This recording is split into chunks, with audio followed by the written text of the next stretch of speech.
Hello, everyone in the College of Dentistry. I'm Diane Radigan, and I'm coming to you from the Organizational Development Office here in Omaha. I have recently sent many of you the links for the Herman Brain Dominance Instrument Assessment, or lovingly called HBDI, and all of you have taken it. Now this video is going to help you debrief on your results to fully understand everything and all the information contained within the results that you have attached to the email that you've just received. As you're reviewing these materials, it's critical that you watch the entire video because there are some homework components at the end that I really need you to pay attention to that will help us set up the day when we all get together in Omaha on June 24th for the College of Dentistry staff retreat. Please, if you go through this information and have any additional questions, write them down, keep them. We will open the session with your ability to ask any questions and be able to process that information. Or if you want to reach out individually and send me an email, you're more than welcome to do that as well. Thank you for all of your attention and watching this video to debrief your results. Please pay attention to the homework, and then we will see you at the Trolson Event Center on the 24th. Take care, everybody. Bye-bye.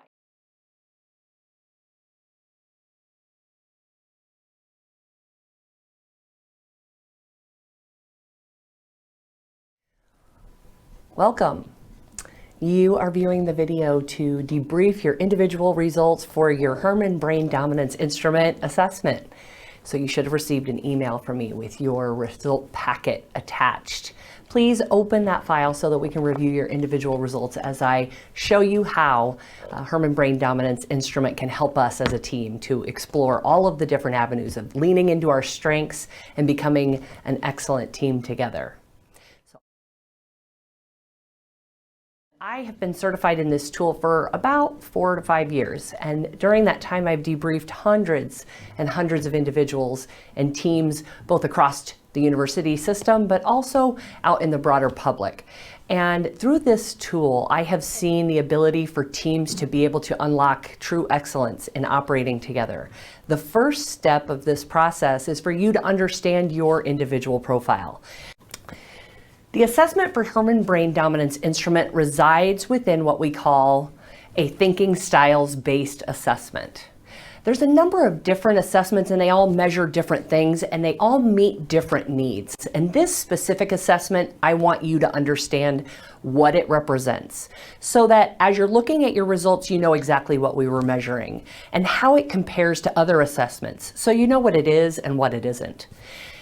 So for example, we have the sphere of what we call talent, interest, and career. In this sphere, this is where a lot of the assessments that you would be familiar with are called Gallup StrengthsFinders, as well as a strong interest inventory. These are things that you give people when they're looking for different career alignments or talent interests, and they're trying to figure out where their strengths lie.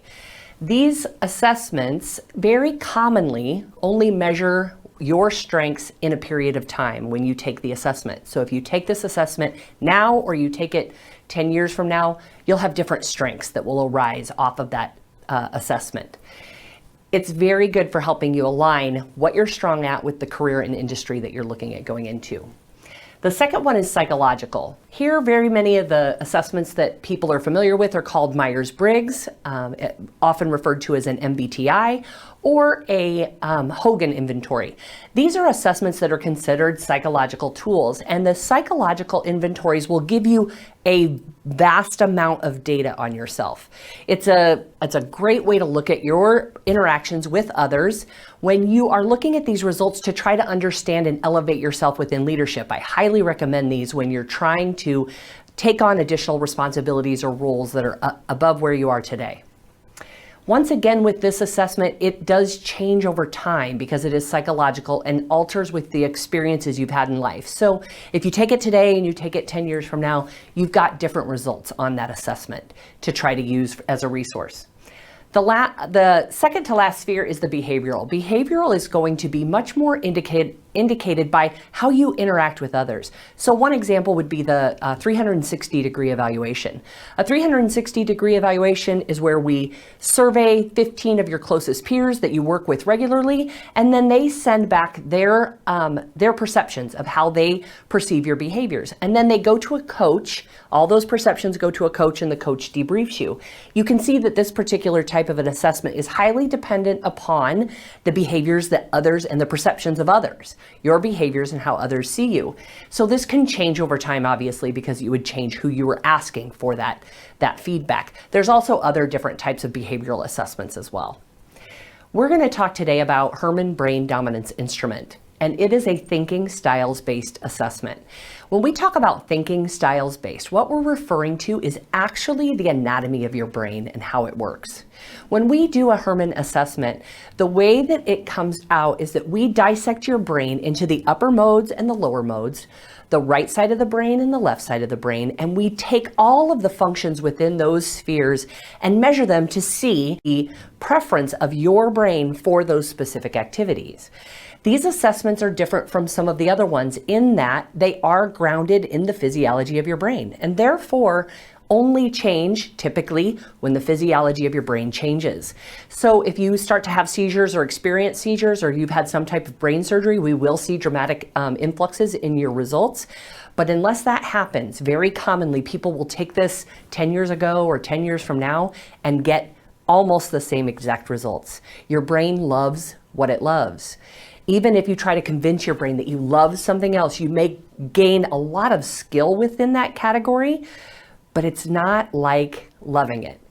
I'll give you the example of, for me, you'll see very soon the inside of my brain, and for me it's finance reports. Not my friend. I don't want to do them. So if I decided today that I was going to love finance reports and I put 3 years effort into becoming a finance report expert, I would definitely elevate my skill and my capability within that category.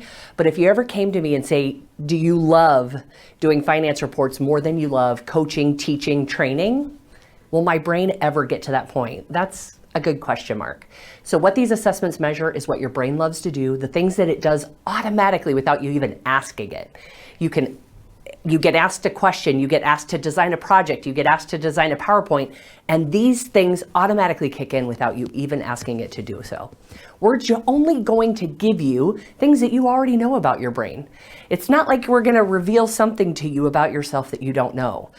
It's just going to be in writing now, and putting it in writing allows you to now take ownership of it, go into your teams, and be able to share what people should lean on you more for and things that you're going to ask for help from them for. This really builds camaraderie within teams because we're building a consistent language for us all to use. And it's all surrounding our brains. All of us have them. All of us use them. This really is just about us using our brains. All right, now into the methodology of how to read the HBDI results. So first, let's learn about each of the quadrants. You'll see that each quadrant has a color and also a letter. So we start up in the upper left with A, and it's blue, lower left with B, and it's green, lower right is C, and it's red, and upper right is D, and it's yellow. From this point forward, I'm just going to refer to the colors. It's how I've learned to navigate with them. So these are the quadrants we'll be referring to. Let's start with the blue quadrant. The blue quadrant has everything to do with money, finance, processes, and understanding things from start to finish, and truly being able to think about something logically, analytically, rationally, and be able to take a look from the analytics piece as to priorities. What do the priorities look like from that perspective? Blue is taking all of that left brain analytical numbers, money, finance, and combining them all together with some of those soft skills around logic and being critical and factual and realistic and rational. Moving on to the green quadrant, we have a little bit more of what we would consider getting things done and implementation and execution. This particular quadrant is very detail oriented. So this person is very focused on planning and organization and being able to see sequential documented steps. These people love to document procedures because they can see step 1, step 2, step 3, and step 4, what needs to happen. They're extremely detail oriented and they like to see things that are very organized, on time, reliable, and they are one of those people that I know you've dealt with in the past where you give them an idea and they go and run with it, and you don't have any doubt that they're going to do it with excellence because they are very green and they love to check those things off. These are your list makers too. They love some lists. The one piece of green that I would address that is a little bit different from all of those pieces is what I call the safekeeping bubble. On the safekeeping bubble, we're talking about skills like conservative, dominant, controlled, safekeeping. There are these pieces where some people would actually term them as what we would call change averse. But these particular skills are critical in some of the areas of our business. If we have somebody in compliance or audit or legal, it is critical that they have some of this skill. This is the other piece of the green quadrant. Moving on to the red quadrant. In the red quadrant, we have everything having to do with relationships as well as feelings. So on this particular quadrant, you are looking at your relationships and your feelings in how I like to see them in 3 different ways. The first is intrinsically. What are things that exist within you that other people don't actually define? Your relationship to music, your relationship to symbolism, your relationship to spirituality. Some of these things are just inherently within you. Then there's the one directional outward. On these, anything where you are in front of people, talking, teaching, directing, and resonating with those individuals because you can do it in a great way, that's the one directional outward. Whether it be writing or expressing or training or lecturing or teaching, any of those attributes would come within this quadrant as well. Then we have the last way that you look at red, which is two directional. So you can develop a relationship with people, you can empathize with them, you can be friendly to them, and also be able to understand them by putting yourself in their shoes. Really strong reds can actually feel feelings off of other people without even having to ask. They understand how people will feel. This is all part of the red quadrant. Moving on to the yellow quadrant. The yellow quadrant is where everything that is created anew comes from. Anything original, creative, innovative, out of the box, big picture thinking. These are all places where you think about things that don't exist today. Whether you're an artist and you create things that don't exist today, or you are able to take 2 completely unrelated processes and see how they correlate together, or synthesize different pieces that aren't normally related together. You can also see very holistically as well as strategically when you're in the yellow. You can say, if we want to achieve this one big thing, here's the 5 things that we need to do to be able to make that happen. They also think in future planning. So they will think, here's where we want to be in 1 year. Here's where we want to be in 3 years. Here's where we want to be in 5 years.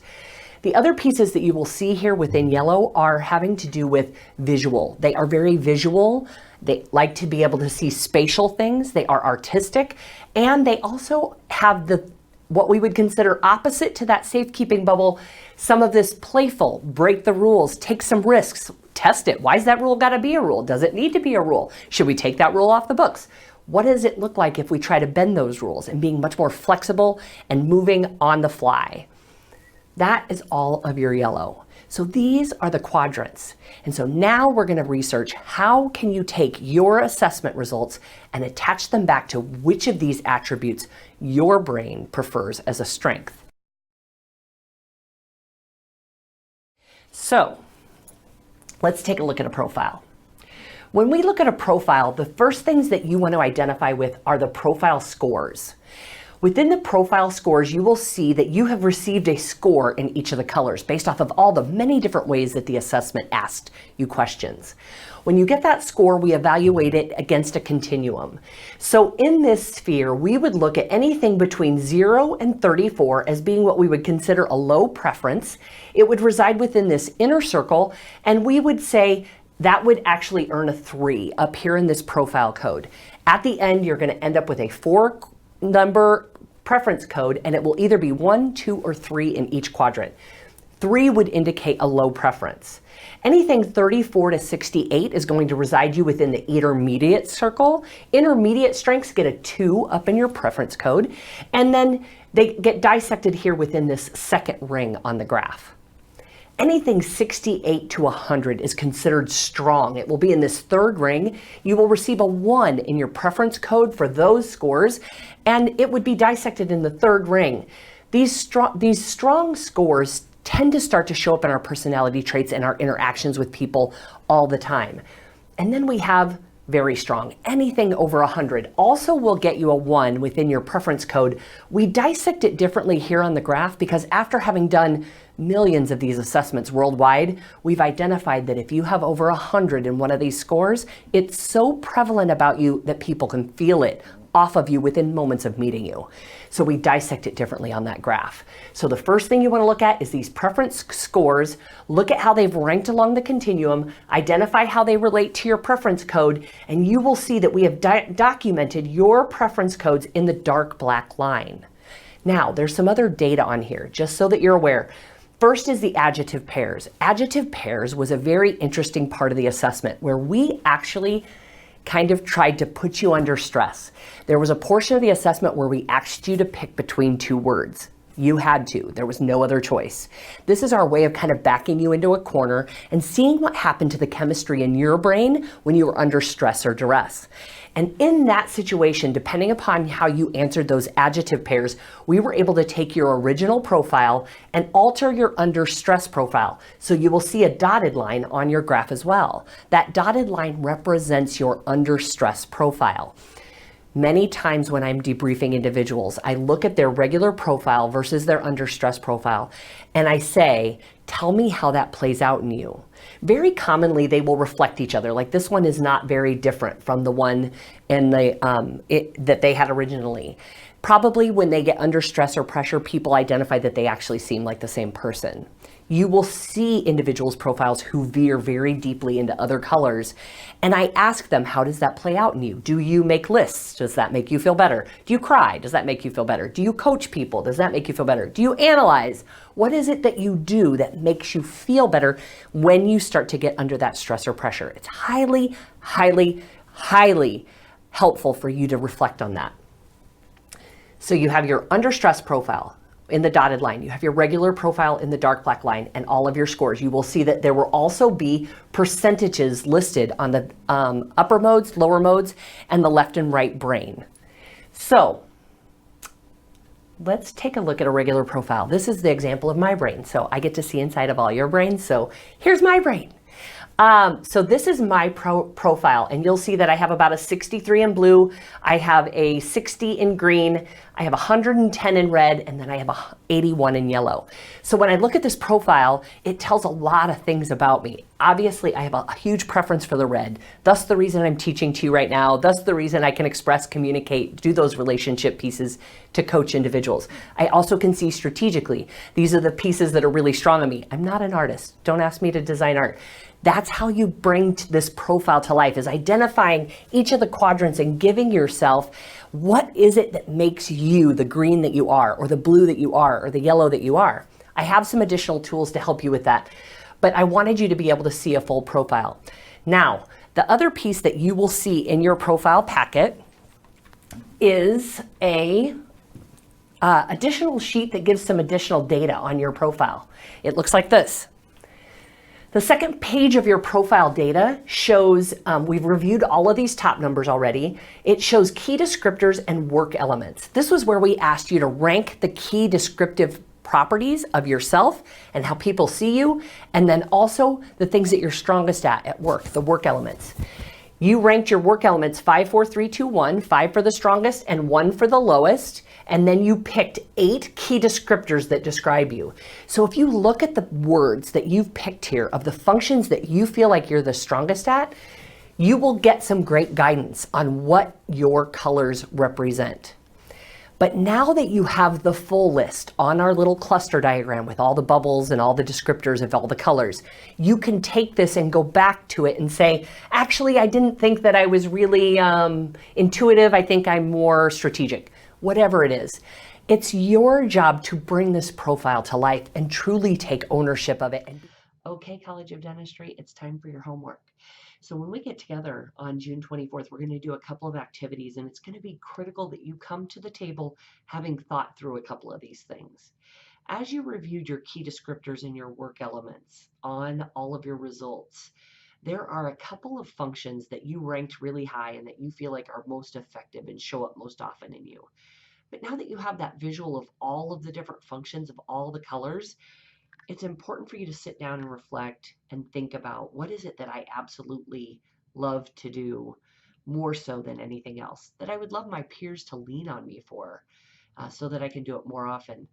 Also, what are those things that come up as blind spots for you? Those things that you just have to force yourself to think about, that are more painful, take more time, and more exhausting. It's going to be critical for us to be able to verbalize those for the team as well. Everybody has a coping mechanism for those things. You either lean on people that you know are very strong in those things, or you tend to build in processes that make sure that you get those things done. So just think about those things that are more painful as well. Let's come to the room ready to share those on the 24th so that we can get to know our peers on a deeper level. Thank you for participating in your debrief, and we'll see you on the 24th. Take care.